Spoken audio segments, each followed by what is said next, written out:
Hello guys! Hello Earth Signs, hello Virgo, Capricorn, and Taurus. Welcome dito sa aking channel, Kapalaran 888. Welcome. Alamin natin kung anong messages, vibration, gabay, energy para sa inyong lahat. Ito ay general reading, so pwede kang makaresonate. Hanapin natin, alamin natin kung ano yung pwedeng mensahe sa iyo Earth Signs, Virgo, Capricorn, and Taurus. Okay. Ask Archangel Michael to help you with this situation. Earth Signs. Oh. Meron ka bang kailangang sagot, decision making, or anything na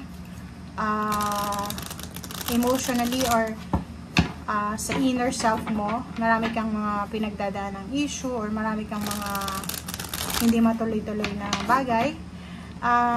Yun, sinasabi na kailangan mong humingi ng assistance from Archangel Michael para tulungan ka sa kung anumang situation na pinagdadaanan mo sa ngayon.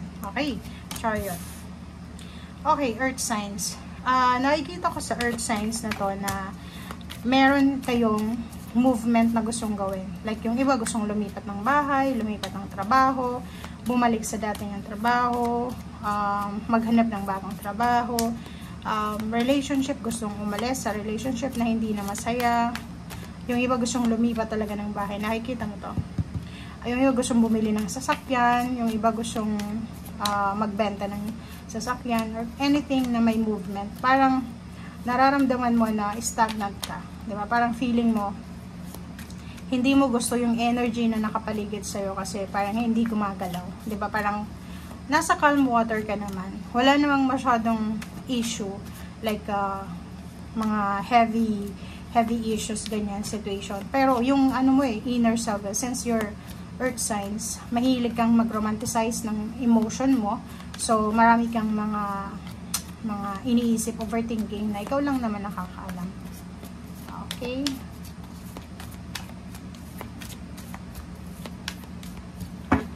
Okay. Earth Signs. Wow. Oh, diba?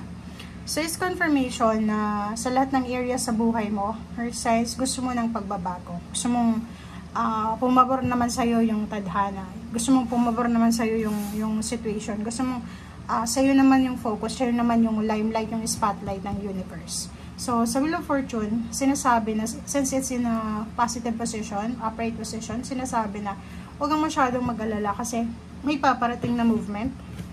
Kung yung focus mo is movement, actions, improvement, growth, nandito siya, 'di ba? So on the way ka. Siguro sa ngayon, nakakaramdam ka lang ng pagkabagot, 'di ba? Pagkainip, boring yung pakiramdam. And sinasabi sa'yo dito na kailangan mong maging mapasensya. Kasi wala tayong control dito sa mundo okay?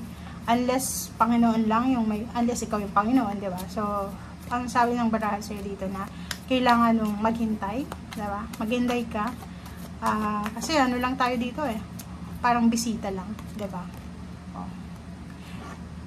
Kung hindi ka makakapaghintay, it's either misunderstanding or pwedeng maraming magalit sa'yo or pwedeng maraming mainis sa'yo kasi masyado kang nagmamadali, parang ganyan-ganito. So, nakikita ko sa'yo dito na kailangan mo ng sobra-sobrang pasensya, lalo na sa araw na ito. Okay? Pwedeng ma-involve ka sa misunderstanding, yun, pag-aaway, competition, sama ng loob, basta ganun. Okay?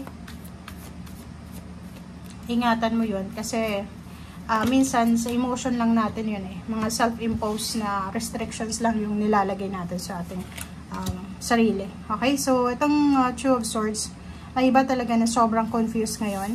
Okay? Nahihirapan silang i-absorb yung situation nila. Lalo na kung tungkol ito sa usaping pera or emotion or kung ano pa man. So, kung makikita mo dito, may paparating na financial success. Parang nakikita mo na on the way ka na doon sa Queen of Pentacles. May pangarap ka diba? Nangangarap kang makapag-ipon ng pera, makabili ng ganito, ganyan, makapag-travel, makapag-relocate, ganyan-ganito.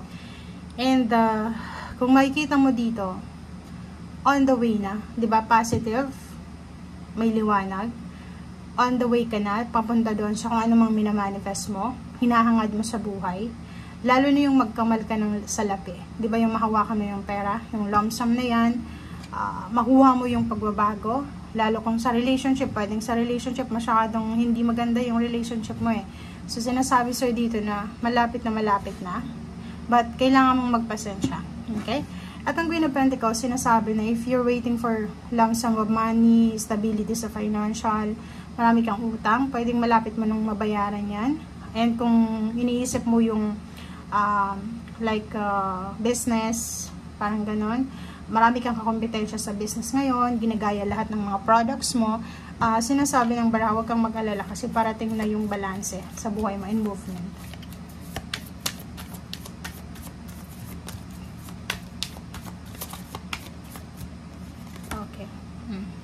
Emperor, nakikita ko sir dito na nandito ka sa confusion mode. Lumabas yung Emperor, kontra rin ng ganitong baraha na sinasabi na kailangan mong maging matalino and at the same time, gamitin mo yung iyong emotion. Parang balanse. Kailangan mo ng balanse. Make sure na gagamitin natin ang ating isip at ating puso at the same time. Hindi puro lang emotion, yung iba naman puro lang isip, puro lang utak. Okay? Dapat balanse. Okay? Magkakonect kasi sila.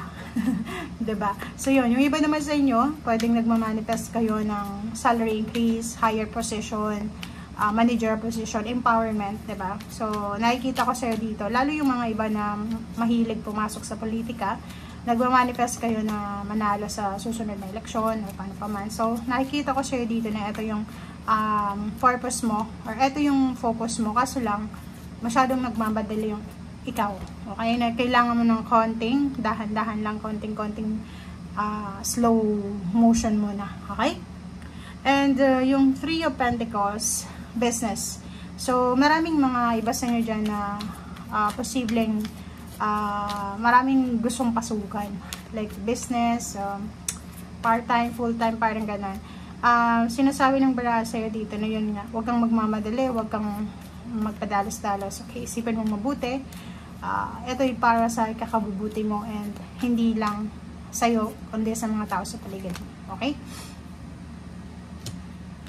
Nakikita ko sa'yo dito na siguro financially, hindi masyadong maganda yung takbo ng financial mo sa araw na ito or pwedeng for the past few days. So, sinasabi sa'yo dito na dahan-dahan lang. Okay? Huwag mong masyadong i-pressure yung sarili mo dahil lang sa kung ano man itong kailangan mo sa ngayon. So, yung iba, parang naghihintay kayo sa wala. Parang feeling nyo, naghihintay kayo sa wala.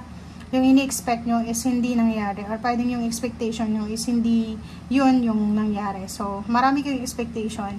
Kaya nga, diba, sabi sa atin, huwag tayong masyadong mag-expect.